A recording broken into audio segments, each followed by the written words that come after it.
Welcome to Your Life Reset, a Verta Health podcast where bold stories meet breakthrough ideas.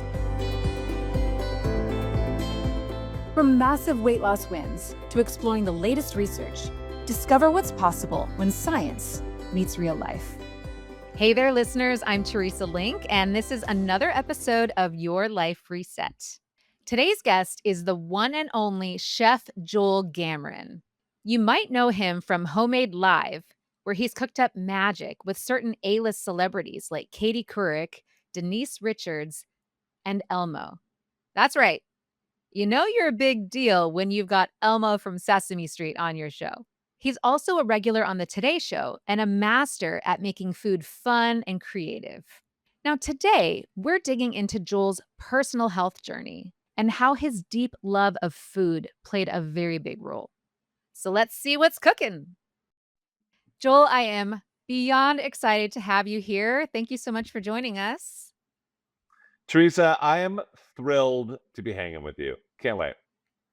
Are you more thrilled than I am?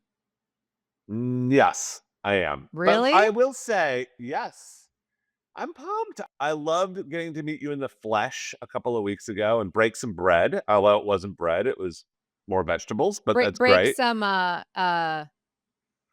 what was that fish that we did? Break some swordfish. Oh, you loved the swordfish. And then you recreated it. You loved the beurre blanc. I taught you how to make a butter sauce. I did. Next time I'm gonna cook the fish or I'll cook something else first. I didn't get the brown bits. I think that was part of the problem. I need You those said it brown was bits. good. It Wait, was what good, problem? it was so good, but I needed the brown bits. That's called fond, like FOND, like I'm fond of you. And those little brown bits get stuck on the bottom of the pan. They make sauces taste so much richer Yeah. and fuller. And so, yeah, but you'll Yeah. nail it. And like for blanc, man, once you start, it's a slippery slope. You I'm can gonna just drink it put it with on a everything. straw. Yeah, I'm gonna put it yeah. in smoothies. Oh I'm my gonna God. um, maybe not smoothies. Maybe But not smoothies. definitely over every single thing I have. Although it did. I was like telling my husband, Dave, I'm like, "Dave, this is taking like a really long time." It's a good thing that I was there actually doing it live because I remembered we had to go back and actually watch the recording. So I was like, "Oh, this is how he Yeah, did it." And I was like, yeah, "Oh, it took like 10 minutes." And so if I had been trying to just do it like with a recipe and I hadn't watched the video, I'd try to do it too quickly and then it would have just really not been great. So anyway, it turned out I'd say a 9 out of 10, but it's gonna be a dude, 10 out that's of 10 next time. a 9 out of 10 is so legit. That is All right. so good. All right. Yeah, that's so good. The Yeah, swordfish I love it. was fire, as the young kids say. Fire. Dave was Does your able to do that one. I love it. I think swordfish is so meaty. It's like it really is like the meat, the chicken of the sea. It's just like it's got to chew to it and bite, and so much other fish kind of melts in your mouth. But swordfish is springy and kind of like you get to kind of chew it a little bit. Oh, yeah. Did your daughter eat it? Did she No. do the swordfish? No, No. no. Okay, I think she fair, fine. had SpaghettiOs that night and, probably like I don't know what else, like SpaghettiOs and cottage cheese. I'm like, "Well, you got some cottage cheese. All right, we'll take it. We'll That's take it." protein. Yeah, that's Yeah, good. yeah. She's it's a work in progress, kids with their pickiness. We'll get I there. mean, yeah, they are. We are right. We're all works in progress, so it's all good. Indeed, indeed. I keep saying to myself, as long as we continue to model the types of healthy foods that we're eating every day, eventually she'll get there. Eventually she'll get there. That's what I keep Totally. telling myself. That's what I keep hoping. Well, Yeah. anyway, I hope that yeah, hope you're right. it was I am still riding that high from being on the show and getting to cook with you. And also, is it fair to say that I was your sous chef? So fair. Yes. Yes. It was but I also feel like you were more than a sous chef. I mean, you were adding so much color and education about why we're eating certain things, which is not my specialty. I'm more how to cook certain things, and so it was really lovely having her. I felt like it was 2 people kind of in their zone, bringing their specialty and creating something awesome together. So, sous Yeah. chef makes it feel like you were kinda below, but I feel Hmm. like we were very equal Well, at the this is same. Does not that make about sense? me. This is not about me, and all I needed to know was, yes, I was a sous chef on a cooking show, and now I can tell everyone I know that that was the case.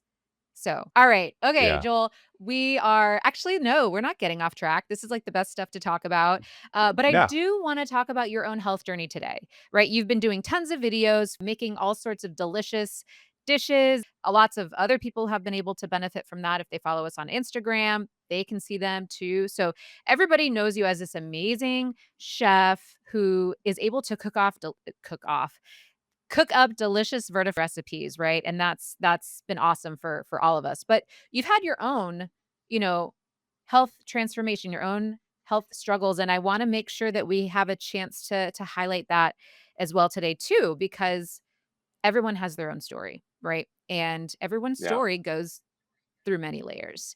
Um, so to start us off with that, you've recently gone through a recently, as in what, 3, 4 months ago, pretty major health change to how you have approached your health, right?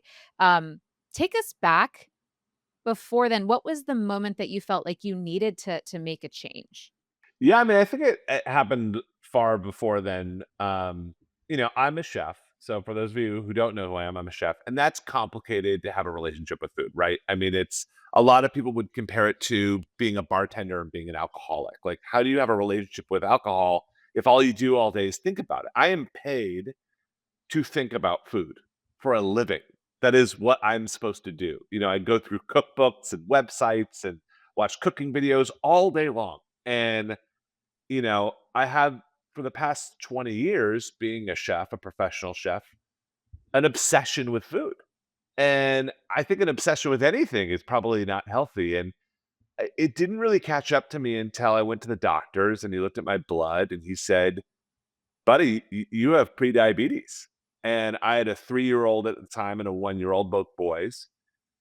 I don't even know what the word diabetes meant, Teresa. Like, I don't, like, what does that even mean? Right. I was 300 pounds. And so I asked my mom, I'm like, what does that mean? Am I okay? Is that like, can't, like, am I okay? And he's like, it's not great. You're tracking towards a really rough health relationship. And what is that? What could that turn into? He's like, you could have heart problems. You could have cardiovascular issues. When you don't take control of diabetes, it can really be a slippery slope. And so, how do you do that? Well, the very first thing he did was he put me on a GLP-1. So we'll talk about those. And I tried Ozempic. This was a couple of years ago, and that really was confusing in my own relationship to it.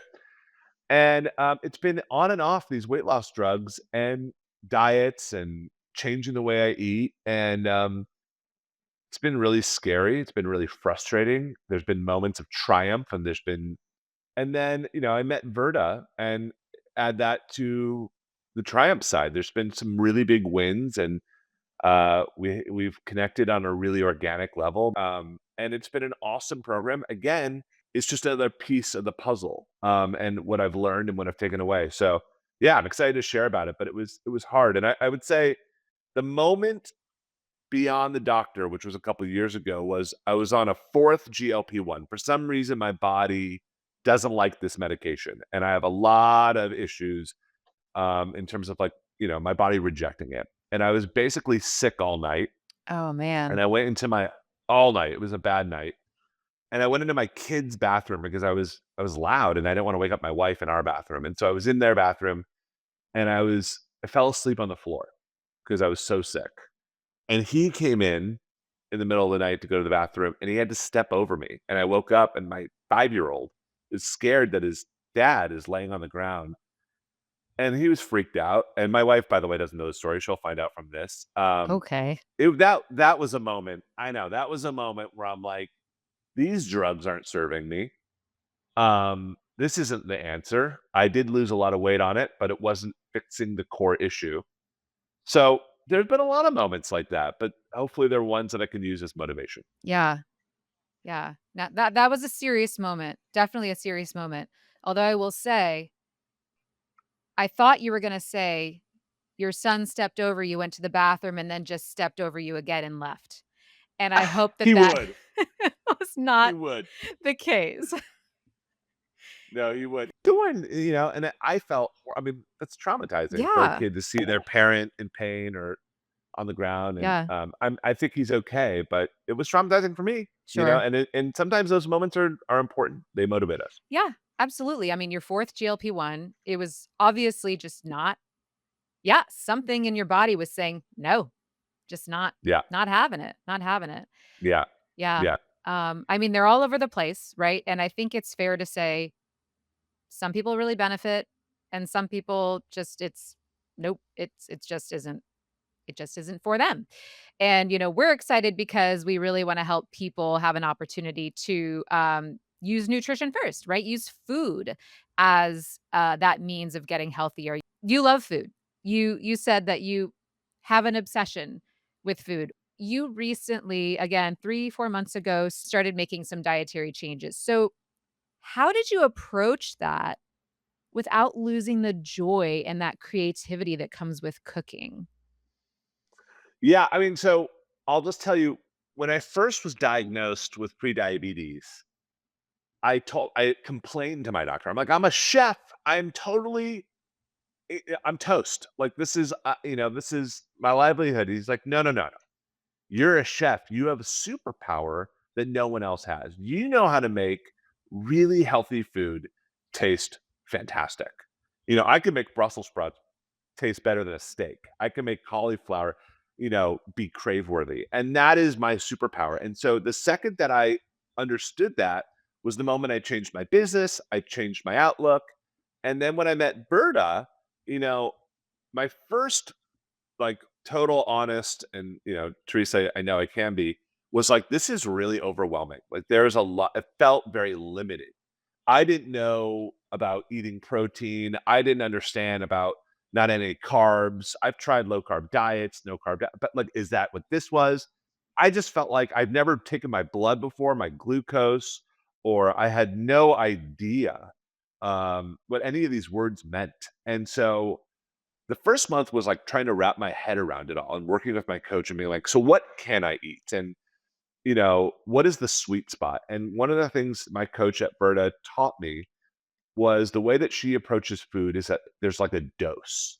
Um, and everyone's dose is different. It's kind of like a medication. It's like the amount of protein I need is different than the amount of protein that you need. And you got to kind of find your dose. And once you find your dose that best serves your body, that's the dose that you should kind of be after every day. And that was like a completely different way of thinking because every diet is like, no, everyone needs to eat zero carbs, or every diet says you need to have this many grams of protein, or this, that wasn't the case at Burnett. It felt like for the first time, it was kind of moving a little bit and shaping itself to me and it felt personalized. And that was the moment of like an unlock of like, oh my gosh, I can make this food taste incredible. And so I started to realize what food was really serving me and what wasn't. So I really craved pancakes. And I was like, can I make pancakes that are okay with that? Maybe are high in good fats, high in protein, keep me satiated, but still taste freaking awesome and are fluffy and crispy on the outside. And so I went through iteration of pancakes. And I couldn't wait to meet with my Verta coach and I showed her the picture of the pancakes I made and told her about it, and she's like, "Dude, like you did it." And that was like a very big light bulb moment for me where if I can do pancakes in this way, what else could I make? And yeah, yeah, it was cool. And I'm hearing from you too. You didn't just nail it the first time. You had to iterate. You had to keep trying. You had to keep trying until you got it to a spot where you thought, "Oh, this is amazing. Now I have this new recipe in my arsenal. Now I can have pancakes. Like this is something that I don't have to give up." So, Yeah, I kudos mean, to you. this is the mindset shift that I learned a lot from Verda, Teresa, and this is the same thing. We are a work in progress. Okay. Like just like the pancakes. So you're not going to nail it the first time, and you might screw up one day, and you might have a piece of cake because you let yourself have that piece of cake.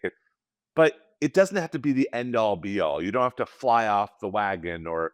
And I mentally was in that space, and Verta and my coach was kind of taking the pressure off, saying every day is a new day, every meal is a new day, every bite is a new bite. Like take it one bite at a time. And I don't know.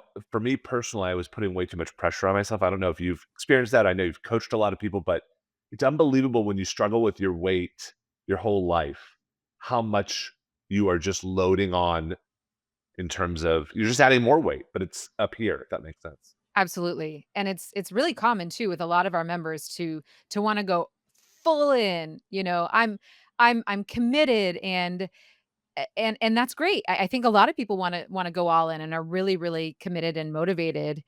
But then sometimes you think, "Wait a minute, uh, how on earth do I do this if I wanna, like, live the rest of my life not being totally deprived from some of the things that I love?" And I think that's what I'm hearing from you is like, "Whoa, whoa, whoa, you don't have to skip out on all those things that you love. Like, we can make it so that it tastes amazing." One of my favorite things is to say you can still honor the ritual. A lot of us have these rituals, right? Maybe we eat dessert with our family after dinner. Nothing wrong with that ritual. If you just stop doing that, it's like you're not honoring the ritual. You can still find a way to honor that and still be involved in that whole thing with just switching things up, right? And so then you get to still enjoy that part of time together with loved ones. So that's one of my Yeah, and favorite I think sayings. that I think it's beautiful, and I mean, but so here's my question back to you, Okay. and we'll do a little live coaching session, but, like, one Uh-oh. of my rituals is I love a bag of chips, kinda, like, nestled close to my stomach, watching football or watching a sporting event and just mindlessly eating, and that's a ritual that obviously I found it relaxes me, and so how do you untangle that ritual, or how do you let go of rituals when you don't want rituals? I don't think the mindless snacking is serving anyone, right? But you can still honor sitting on the couch, watching something, and having something to snack on. It just may be that it's not like a whole bag. And let's maybe change it to what other things do you love that are kind of salty and crunchy? I'm loving nori. I don't know if anyone's doing some toasted nori, but, like, have you ever the seaweed? Okay, I have a funny story about that. Last week I tried I was at this conference, I was like, "Ooh," in the snack room, they have all this fancy stuff. I go, "Oh, they've got, like, salty baked seaweed. I'm gonna try this. I've never had it before." And I went like this. Oh, I can't do it, really? I can't do it, I can't do it, I can't do it. Oh, I'm so into it. I think I had the wrong brand though, maybe. I don't know. It just was not for me. I had an immediate visceral reaction, like a yeah, this the same almost the same visceral reaction as when my daughter wanted to make a special sauce and she combined SpaghettiOs and milk and Ooh, ketchup ooh. and couple other things and we blended it up. I'm like, "Love your creativity," and then she goes, "Mom, you have to try it." I'm like, "I'm not trying it before you try it." And she totally tricked me thinking that like, I looked away and she goes, "I tried it and it's delicious." And I go, "All right, I'll" it's like a red sauce, okay, maybe it tastes a little bit like romesco, and I just, like, Oh dipped my my gosh. finger in it, and I immediately started to gag, and I'm like, "I'm so sorry, I'm so sorry. I love your creativity, but this is just not for me." So tangent story, but yeah, same reaction to seaweed, but hopefully that doesn't turn away our listeners because some people love it. They just love it. Yeah, So you yeah. should No, try it. I'm digging it. I'm digging it, and I Everyone think, try it. like, everyone should try it. Don't Don't let Teresa don't listen deter to me. you, and definitely don't blend SpaghettiOs with ketchup and eat it, but I think that, like, the ritual thing is true in a lot of ways. It's like, which ones are serving you, and I think that one of the things I'm learning is you can't be mindlessly eating. You need to be mindfully eating. And that's different for me. It's always been an afterthought, not a planned attack, not something that I'm really cognizant of. It's like I sit down at dinner and I just eat and I just don't even think about it. And in order for someone like me, and I did have some resentment in the beginning of my relationship that I started to kind of go down where I'm like, how is it that some people just figure this out? Like, they have a really healthy relationship with food. Like, they look great. They don't eat too much bread. When the bread, hits the table, they don't go nuts. Like, why do I have to be so mindful? And they just this comes so easy to them. And the reality is that again, we're all so different. And some things come easy to me that don't come easy to other people. And this is just one of those things that come a little bit differently to me. And so it's building a new muscle and it's hard and not sitting, not tying food to sports and having that ritual has been something I've had to unravel and not tying like a good time to food. Like I would go on trips and all the trip would be around the food. Where are we eating breakfast? Where are we eating lunch? Where are we eating dinner? You know what? Like, what are we doing that day that's active? Are we going on a hike? Are we going to go check out a really cool museum? Like, so it is a rewiring, and that's why it's nice to have support. Like I talk to my Verta coach about it. I talk to my friends about it. I talk out loud, in opportunities like this about it. And I think the more you talk about it, the more it comes to you, and you're able to take what you need and find the dose that becomes ultimately your friend. But I Yeah, think it will be a forever work in progress. And I think the for second that I feel sure. like I've got it, it's it's wrong because our bodies change. Your Mhm. kid can eat SpaghettiOs right now. I can't.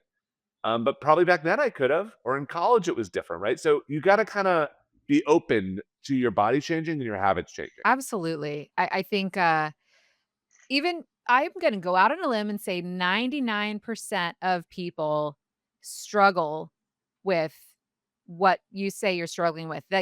There's maybe, like, 1% maybe of the I am totally making up the statistic, but it seems right, that somehow have this good relationship with food, and, I just it probably stems from I don't know. It probably stems from childhood where maybe there were no restrictions, and I don't know, maybe they just Who knows? grew up eating off the land. I have no idea, but I think it's quite rare, and all of us have to work on that mindfulness.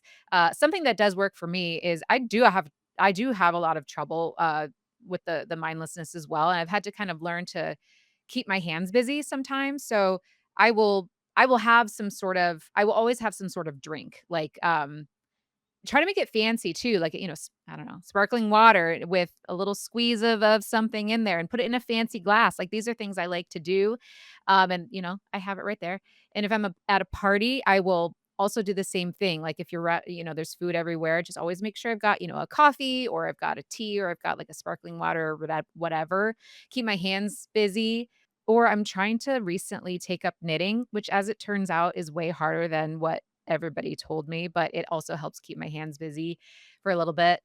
So yeah, I mean, I think that there's all sorts of things that we can try, and for some people, they're gonna be able to master that mindfulness, and for other people, they just, like, need to knit, and that it doesn't matter as long as you know which type of person you are and know also that that's gonna change over time. That's it gives you strength rather than weakness, I think. I work with this coach that I've worked with a long time. She's someone I really respect, and she's a recovering alcoholic. And she was told at AA many years ago to always have M&Ms in her pocket. And when she goes to a party or when she gets triggered, just eat her M. Now, I'm not, but my point is that worked for her, and I think it's very similar. And my relationship with alcohol, I barely drink. Like I've just never been in so again, some things come easier or different to others. And she always says, "Don't compare your insides to other people's outsides." And so it's just I I'm like on my that. own journey. Yeah.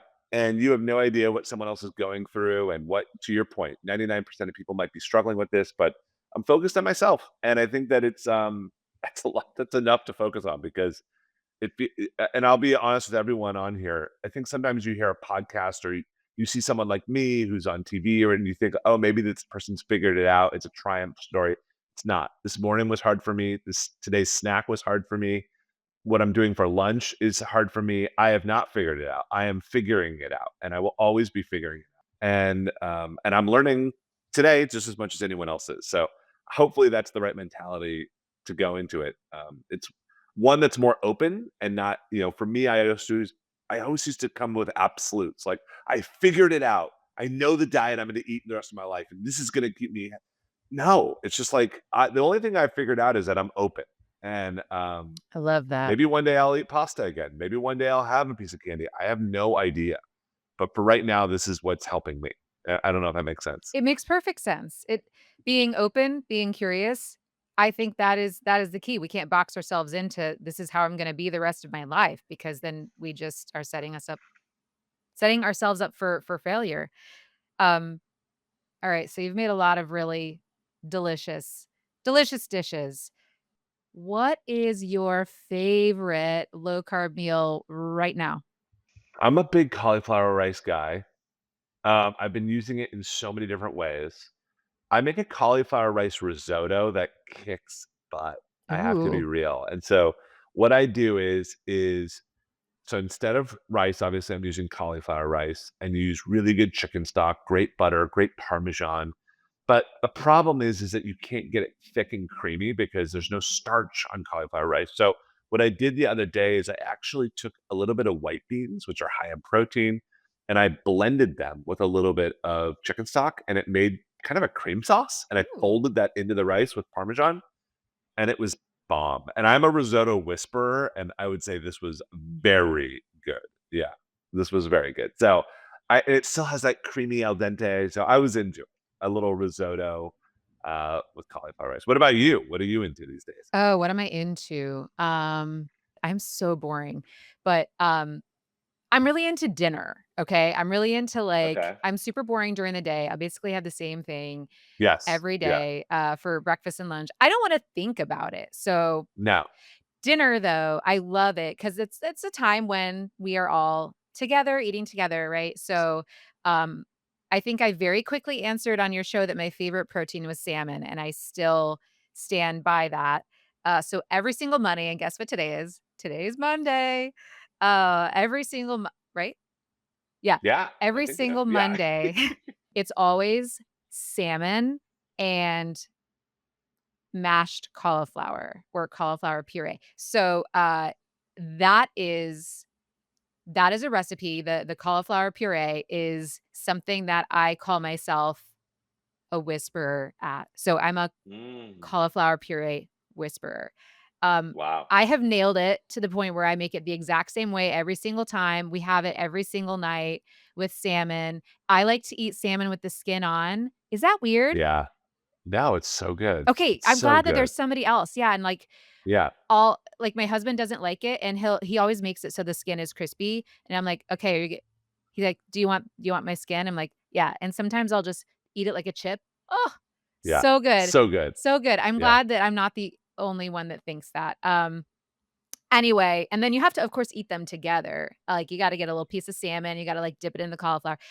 That is by far my favorite meal, ever, and I've been into that for, like, 5 years, and I'm still into it. Still, like, my favorite night of the week for us to Sometimes there's, like, the best hitters, and it's great. yeah. Can I tell you what I made the other day? I made a pizza that Yes. was insane. So, I Ooh. took onions, and I sliced them really thin on a mandolin, and I put them out on a sheet tray, and I added cheese on top of them, and I baked it. So, it's just onions and cheese, and it got really crispy like a sheet. I saw it on social media, and it got really crispy like a sheet, and then I put on toppings, and I treated it like a crust.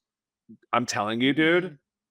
like, I put on tomato sauce, the whole thing, and again, no crust. It was onions and cheese. Bomb. Like, really good, like, dripping, yummy, delicious, incredible pizza. You get the Um, crispiness at the bottom, I bet, totally, the right? onions are kinda they're the right texture. I don't know, it just kinda worked. Oh. Um, it's amazing. You and I kinda talked about this, but, like, and I talk about this with my coach sometimes, but now social media knows that I'm looking for kind of Berta-friendly things, which really falls in, like, high protein, keto, those types of things. So it's serving me all this crazy content every day around, like, you can make muffins with cottage cheese and, like, blah, blah, blah, blah, blah. I try a lot of them. A lot of them are no bueno. I don't know how you feel. A lot of them are no, but there's a lot of them that are so good, and so you gotta kinda pick and choose, but it's unbelievable how many people eat this way. I didn't realize it until I was kind of in it. Do you know what I'm talking Oh, about or yeah. not really? No, no, I know exactly what you're talking about. Yeah, yeah, yeah, Like, I can read yeah, your it's mind. crazy. The biggest thing that has helped me on my food journey is hearing about other people's food journeys. That's it, period. Like, that it makes me feel not alone. It makes me feel like I'm not crazy. It makes me feel like other people have the same urges or thought process and that's what it's all about. She wanted to throw in, um, 2 pieces of, like, cold, like, mini pepperoni pizza, and I was like, "Well, I mean, we could throw those in. We could just add some water and some olive oil and see what happens, and that was the secret ingredient of the reaction. I totally forgot about the pizza. So SpaghettiOs, pizza, ketchup, Cottage cheese, cottage oh olive god, oil, it just gets water. worse. Oh, yeah. So just to kinda, close us out for the day, what for someone who's trying to maybe change what they're eating, and trying to cook healthier meals, what's some advice that you can give them to get started, without feeling deprived? I think the first thing is I really do we've kinda hit a lot on it, Teresa, but I really think you gotta hold space to be open and curious, and maybe you've thought you've never liked a certain ingredient or you've never cooked Chinese before, or you've tried every program in the world and this is the billionth, and be open. You don't know, like, just be open, hold the space to be open. So the first thing is that. The second is I think texture is huge. I think that a lot of people can find a lot of success with just leaning into texture in the kitchen, so making things crispy, cheesy, things that we all love. You don't need to give that up by joining Verta. So a really easy way to kind of join Verta, be a part of this, and not feel like, oh my gosh, this is like so hard to eat healthy or deprived, is choose like your favorite thing, like nachos. Okay, some people love nachos.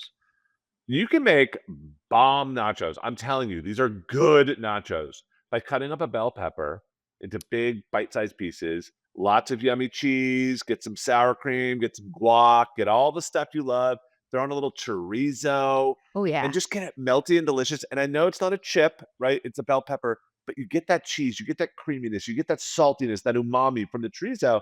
I'm telling you guys, it hits.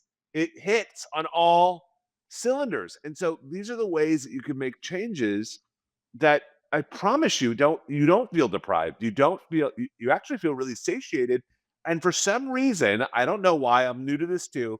You don't feel gross after you eat it. You feel light and you feel like you can go like for a walk or like focus on something at work or whatever. It doesn't drain you. So eating this is energy giving, not energy taking. And I don't know. I think that those 2 things, like being open to new things, new ideas, new concepts, and then get behind the texture, man. Those 2 things have been helpful for me. Awesome. Well, these are very wise words for us to close up our show today. So, Joel, this has been absolutely incredible. I love getting to bounce back and forth about cooking. Hopefully, there was a little bit of humor, definitely a dose of some grossness, but hopefully, it made some people laugh a little bit, and some very practical advice. And also, thank you for sharing your own story and things that you've maybe struggled with. I think that really hits home with a lot of people, so they also don't feel alone. So it was incredible. And next time in Seattle, we're definitely gonna do like a live podcast and like maybe definitely cook at the same time. So I'll hit you up when I'm there for sure, and you'll have to clear your calendar so we can do it. I love it. All right. I'm so behind Verta, and I'm so grateful to be a part of the Verta community, and can't wait to see what's next for all of us. But thanks everyone for listening, and Teresa, thanks for the time to chat it up. Yeah. Thanks, Joel. Have a great rest of your week. You too. If you enjoyed this episode, be sure to subscribe and leave us a review on Apple or Spotify. And if you'd like to regain control of your metabolic health and feel like yourself again, check us out at Virta.com. That's VIRTA.com. Your Life Reset is for informational purposes only and shouldn't be considered a substitute for professional medical advice, diagnosis, or treatment. Contact your provider if you suspect you have a medical problem. I'll chat with you all again soon. Until then, stay inspired, my friends.